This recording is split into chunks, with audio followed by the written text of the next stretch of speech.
As long as it's physical and it has a set of rules, you've got yourself a sport. At least you do according to the people who play these. Thrown from a walrus skin blanket, contestants are judged on height, balance, form, and landing. Welcome to WatchMojo.com, and today we'll be counting down our picks for the top 10 unusual sports in the world. Well, I said it was a little crazy for the X Games as well. It got into the first X Games. After that, that was it. Too crazy for them. For this list, we're looking at sports that may look or sound baffling, but actually require skills and effort, like mainstream or more well-known sports do. And who knows, you might just find yourself a new sport to get into here. Injuries are commonplace. اسب بالاخره زد سر اسب سوار بودیم یک اسب پیش بود ما پشت سر اسب گوساله داد دست بود ما پشت سرش میرفتیم بالاخره زد همین قسمت پای اومد. Number 10, 1-foot high kick. Sometimes known as the Inuit 1-foot high kick, this game is one of the events at the World Eskimo Indian Games in Fairbanks, Alaska. Though its name makes it sound easy, this sport in fact requires great finesse and flexibility. It's just a battle for your own personal best heights. The athlete can start from either a standing position or from a running start, after which the competitor will jump with both feet and kick a suspended ball or a piece of seal. But there's a catch. After jumping, you must land perfectly with the foot you kicked with or you will be disqualified. Number 9, Quidditch. Hello and welcome to Hogwarts' first Quidditch game of the season. Today's game, Slytherin versus Gryffindor. Times have changed since J.K. Rowling's Harry Potter series was adapted into a blockbuster franchise.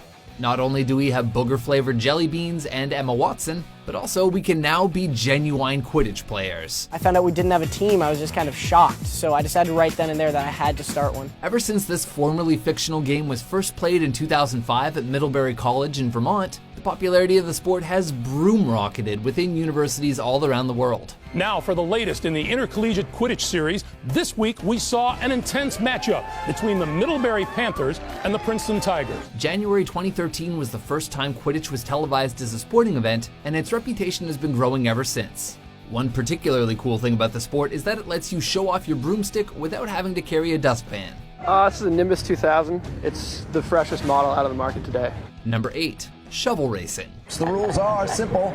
Anyone can participate there, riding a standard aluminum snow shovel down the front of Angel Fire's ski mount. Set aside the broom because now it's the shoveler's time to shine. Handle looks like it could do some damage, no doubt about it. Does it ever sound like some sports were created by employees with too much time on their hands? Well, in fact, some of them were. During the 1970s, ski resort workers in New Mexico would use their shovels to race each other down the slopes at the end of the night. All right, son, let it rip, buddy. As a sport, shovel racing sees competitors sitting on their shovels with their feet pointed forward and sliding down hills like there's no tomorrow, sometimes reaching a speed of 70 miles per hour. But I have the world record at 73 miles an hour, and when you're doing 73 miles an hour sitting this far off the snow, it feels like 173. Due to safety reasons, the sport has been dropped from the X Games, but shovel racing remains an annual winter event in New Mexico. It's a tradition. The only thing that's on my calendar at the beginning of every year. Number 7, Sepak Takraw, also known as kick volleyball. Pick up with yourself. Ready? Left. On. Raise your leg if you think volleyball is overrated. This sport and its name have Malaysian and Thai origins, with sepak meaning kick in Malay and takraw meaning woven ball in Thai. First played during the 15th century, sepak takraw sees players using their feet, head, knees, and chest to touch the ball, and it's actually quite common to see an amazing move such as the glorious bicycle kick during play. If you think you can kick but are more concerned about the landing, then try out Spain's bossa ball instead. It's another sport similar to volleyball, but instead it has an inflatable court with trampolines on each side of the net and incorporates features of other sports as well. The sport has been a hit in several countries, with bossa ball clubs having been established in Germany, the Netherlands, Portugal, Brazil, Romania, Ecuador, and Saudi Arabia. Number 6, extreme ironing. Of all the sports in the world, this one must be one of the weirdest. Looks like someone got so bored ironing that they had to take it to the extreme. Today we're going to try and break the world record for underwater ironing. These ironists will travel to the most bizarre locations, such as the mountains, forests, and even underwater, to prove that there are no excuses for those wrinkles. It looks like this record will be broken in a frenzy of bubbles, with a little steam let off along the way. The rules are pretty simple. Go iron your clothes in remote locations or places no one would have thought of and make it look extreme. One thing to note, there's some argument about whether it's actually a sport or not. Regardless, it's interesting to think that while so far many ironists have attempted crazy stunts, as far as we know, no one has attempted ironing while playing Quidditch. So please let us know if you attempt this, or hear of anyone who does. Well, extreme ironing is the latest dangerous sports that combines the thrills of an extreme outdoor activity with the satisfaction of a well-pressed show. Number 5. Buzkashi. It's a game which involves landing a headless goat in a goal. Persian for goat dragging, this sport consists of up to 500 horseback riders attempting to drag the carcass of a goat or a calf across the goal line. You can imagine how brutal it can get when players are fighting for the carcass. Heavy snow doesn't stop play here. These riders have been going for 3 hours. Depending on the variation of the game, which is mostly played in several Central Asian countries, you're free to do almost anything as long as players don't intentionally strike or whip each other. Yeah, you might get hold of one leg, someone else has got the other leg. The Afghan Olympic Federation introduced rules to make the game a bit more tame by toning down the violence and formalizing the number of players, but it still involves a dead animal on the field. It's Afghanistan's national game. Number 4. Wife carrying. The Wife Carrying World Championships is one of the most bizarre sporting events in the world. Is your marriage on the rocks? Why not sign up for the wife carrying contest? Originating in Finland, this sport is now practiced in other parts of the world and even has a category in the Guinness Book of World Records. According to the International Wife Carrying Competition Rules Committee, there is only one category, and the winner is the male and female team that's able to finish the course in the shortest time. It's okay. I know. Sounds fairly simple, except when you consider that the official track length is 831.7 feet, with both dry and water-based obstacles. As for the prize, that depends on your wife's weight in beer, naturally. Great job, bro. Great job. Yeah. Number 3, cheese rolling. The annual cheese rolling event at Cooper's Hill was traditionally done by the villagers that lived near Gloucester in England, but it has now become a world-famous event. And we have a lot of crazy people flying downhill chasing a roll of cheese that travels at about 65 kilometers an hour. How does it work? A 9-pound round of double Gloucester cheese is released at the top of Cooper's Hill, and the competitors follow after it in an attempt to catch said cheese.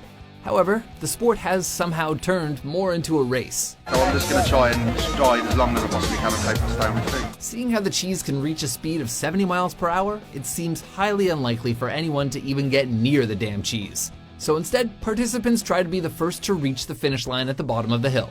Just when we thought we could play with our food. So what are you going to do with the cheese if you win? I don't know, I don't even like cheese. Number 2, chess boxing. Let's get ready for chess boxing! The more you think about this sport, the more you may realize there's something artistic about its very nature. 1 minute you fight to survive in the ring, very emotional, and the next minute you sit on a board, moving stones. That's because Ipe Rubin, a performance artist who is now the president of the World Chess Boxing Organization, created it. There will be, the game of the century, Lennox Lewis against Vitaly Klitschko. We will make a world championship out of it, Typically, you either have brains or brawn, but to play this sport, you require both.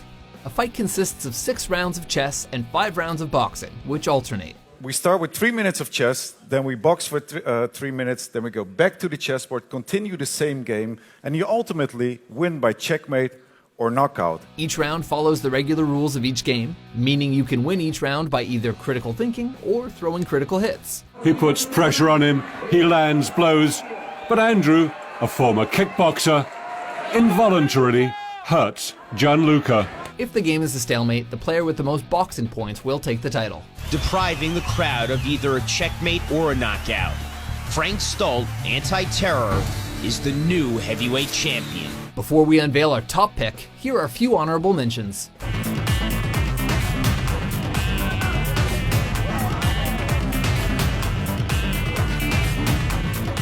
Another crowd favourite event at the Mud Olympics is the Mud Sled Relay. Teams of 3 taking it in turns to push a sled along a boggy course. Lays it off to TJ Reid, who scores! The speed of the game, the hand-eye coordination, the size of the field. It's been described as a form of mayhem. But ultimately, the bottom line is it's something like we've never seen before. Number 1, oil wrestling, also known as grease wrestling. It's absolutely crazy. I can't believe I'm here in Turkey doing it. For our number 1 entry, we visit Turkey.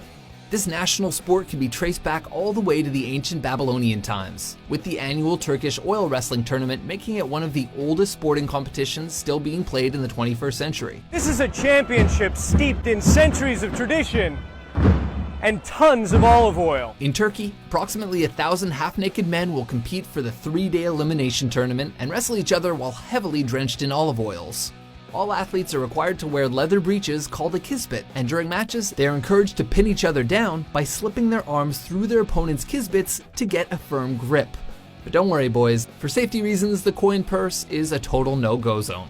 Fletcher's gone straight under. 1, 2, 3. One apiece. Do you agree with our list? What do you think is the most unusual sport? Extremely modified for this sport. Don't try it at home, kids. For more educational top 10s published every day, be sure to subscribe to WatchMojo.com. Keep it here for all your favorite Quidditch matches.